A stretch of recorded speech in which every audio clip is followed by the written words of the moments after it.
So it's often surprising that we can learn about aging by studying flies and worms and even yeast cells. You know, in biology, when you've got complex problems, the place you look for answers are simple animals. It's underappreciated how closely related we are to mice, and it's even harder to imagine that we're related to even a simple yeast cell. But it turns out that we're quite closely related to them genetically, and even in how we live our lives. They grow, they develop sexually, they interact with their environment, they sense things, but eventually things start to slow down and they stop reproducing, eventually they stop eating, and they die. The buck actually has studied a large number of simple organisms such as Similarites elegans. This is a small worm. It's about the size of a comma.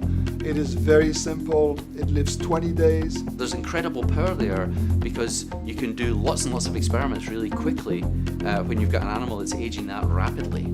If we look at the example of Drosophila, so this is the fruit fly, if you look at their genomes, many of the pathways that control aging in Drosophila are actually conserved in humans. If the fruit fly lives 70 days and a human lives 70 years, well, you've accelerated the speed at which you're working by 360-fold. That's actually why we made rapid progress in the beginning. We were able to finish experiments very quickly and move on and find more genes that were controlling aging. They allow us to start asking very quick questions and to answer them. It's really been a revolution using these model organisms because we now understand a lot of the fundamental processes of aging itself.